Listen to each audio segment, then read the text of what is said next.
I'm Robin Mearns. I'm a lead social development specialist in the World Bank, and I lead a cluster on social resilience in our social development department. Great. And can you give just a quick overview of your presentation and your talk today? Sure. The essential message was that women's empowerment is really fundamental for climate resilience, and that through women's empowerment for climate resilience you can also build better nutritional outcomes, both for women but also for other family members. And I went on to give a few examples of where this is actually happening in practice.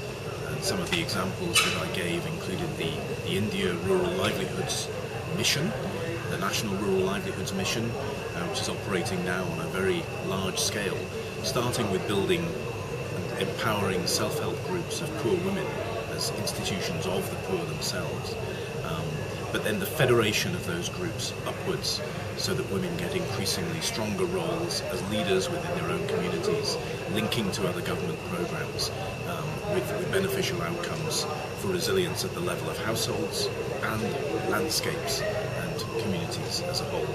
That was one example. There was another one I think I gave from Bangladesh, where families use migration as a livelihood strategy in dealing with climate risk. But there's a lot that needs to be done to improve outcomes for those women who don't already have strong skills, social networks, access to opportunities of various sorts. So these were just a few of the examples that we touched on.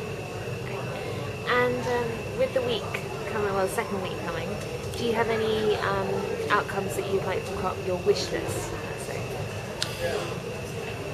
A lot of the discussion that we've just had in this panel was around the role of climate-smart agriculture. And of course, agriculture is not firmly embedded within the UNFCCC negotiation framework at all at the moment. And so one part of the wish list was that it would be much more strongly reflected.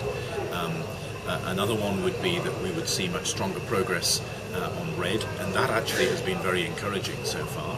And a third is that we see the two coming together, and we see a blurring of the boundaries between interventions on the forestry side and the agriculture side, because I think by doing that we're much more likely to get to the heart of what people's own livelihood resilience concerns are about. They don't think in terms of separation of sectors between forestry and agriculture. They have integrated livelihood systems, and they want to see better outcomes in terms of nutrition for their family members.